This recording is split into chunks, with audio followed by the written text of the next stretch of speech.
नमस्कार।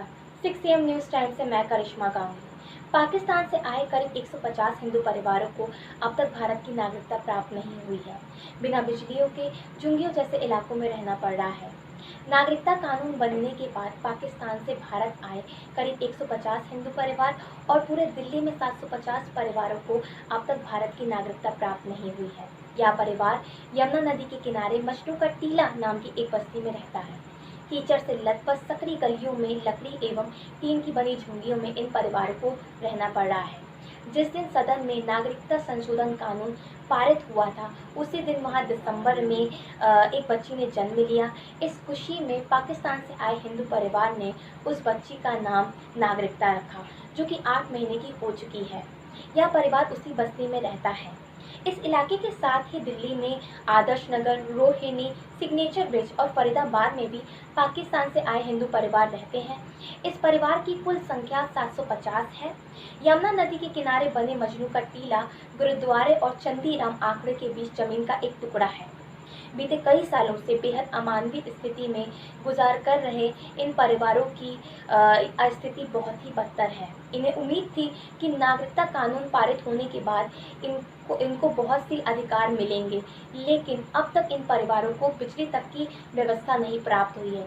साथ ही पिछले साल नगर निगम वालों ने इन बस्ती पर कुछ शौचालय बनाए थे, लेकिन 150 परिवारों के लिए 2 दर्जन से भी कम शौचालय यहाँ उपलब्ध है। लिहाजा यहाँ के ज़्यादातर लोग शौच के लिए यमुना नदी के किनारे जाना पड़ता है। इस बस्ती में रहने वाले सोना दास जी बताते हैं, आज तक इन लोगों को बिजली तक की व्यवस्था प्राप्त नहीं हुई है। अधिकारियों के हाथ पैर जोड़कर किसी तरह से कांटा डालकर यहाँ बिजली मिलती है, वो भी बात बात पर काट लिया जाता है। दिल्ली जल बोर्ड ने पानी जरूर दे दिया है, लेकिन यमुना नदी के किनारे जंगल के बीचों बीच रहना बहुत ही कठिन कार्य है। आए दिन घरों में बिच्छू, सांप, गोजर ये सब घुसते रहते हैं। यहाँ पर मंदिर निर्माण का कार्य भी चल रहा है। यहाँ मंदिर के बाहर महादेव बताते हैं कि जब मंदिर निर्माण का कार्य शुरू हुआ था, तो नगर निगम वाले इसे रुकवाने आए थे। तब हम सब लोगों ने मिलकर कहा कि पाकिस्तान में तो हमारे मंदिर तोड़ ही दिए गए थे, अब क्या हिंदुस्तान में भी हम मंदिर नहीं बना सकते। महादेव बताते हैं कि 1992 में बाबरी मस्जिद गिरी तो इनका पाकिस्तान में रहना बहुत मुश्किल हो गया था। इसके बाद इनके मंदिरों को भी तोड़ दिया गया था। इस बस्ती में रहने वाले लगभग सभी लोग पाकिस्तान के सिंध जगह से आए हैं। हिंदुस्तान पहुंचने का इनका तरीका भी लगभग एक जैसा है। धार्मिक या तीर्थ यात्रा करने के नाम पर इन लोगों ने भारत का वीज़ा लिया, उसके बाद ये भारत आए और उसके बाद ये कभी भी पाकिस्तान लौट कर नहीं गए।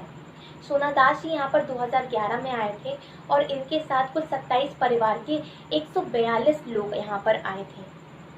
शुरुआत में यहाँ लोगों की अस्थायी जगह थी, इन्हें रहने की कहीं भी जगह प्राप्त नहीं हो रही थी। तब कांग्रेस सरकार ने इन्हें वापस जाने को कहा, लेकिन तब बिचवाशन के रहने वाले नाहर सिंह ने इन सैकड़ों लोगों को गोद लिया और लगभग 1.5 साल तक इन्हें अपनी जगह शरण दी। इसके बाद यहाँ रहने वाले लोग बताते हैं कि सरकार को हमें घर देना चाहिए था, लेकिन हमें इस बात की संतुष्टि है कि हमारी बहू बेटियाँ यहाँ सुरक्षित हैं। साथ ही ये भी बताते हैं कि हमारे बच्चे पढ़ लिख लेंगे और जब इन्हें नागरिकता मिल जाएगी तब इन्हें बहुत से अवसर प्राप्त होंगे। इन हिंदुओं की एक और बड़ी समस्या ये है कि इन्हें दिल्ली से बाहर जाने नहीं दिया जा रहा, क्योंकि इनकी नागरिकता अभी भी पाकिस्तान की ही है। सोना दास जी कहते हैं, हमें वीज़ा सिर्फ दिल्ली का मिलता है, इसलिए हम दिल्ली से बाहर नहीं जा सकते हैं। अब कुछ लोगों का आधार कार्ड बन गया है, लेकिन पासपोर्ट और नागरिकता अभी भी पाकिस्तान का ही है। यहाँ पर रहने वाले बुजुर्ग 4 धाम जाना चाहते हैं, लेकिन नागरिकता न होने की वजह से ये दिल्ली से बाहर नहीं जा सकते हैं।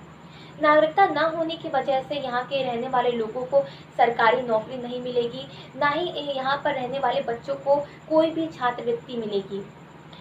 इस पूरी बस्ती में सिर्फ एक बच्ची ने इसी वर्ष 10वीं कक्षा की पढ़ाई पूरी की है। पढ़ाई का विकल्प सीमित है, लिहाजा बस्ती में ज़्यादातर लोग छोटी उम्र से ही काम काज करना शुरू कर देते हैं। यहाँ के लोग मुख्यतः मोबाइल केबल, डेटा, चार्जर जैसे इलेक्ट्रॉनिक उपकरणों को बेचने का कार्य करते हैं। सीएए के नाम पर देश में खूब दंगे और राजनीति हुए। इस दंगे में बहुत से लोगों की जान गई, लेकिन जिन लोगों के लिए यह लड़ाई हुई थी, उन लोगों की स्थिति मजनू का टीले नाम की बस्ती में जाकर बस गई है। जब ये लोग पाकिस्तान में रहते थे, तब वहाँ के लोग इन्हें काफिर कहते थे, लेकिन आज जब ये हिंदुस्तान में रहते हैं, तो यहाँ के लोग इन्हें पाकिस्तानी कहते हैं। धन्यवाद।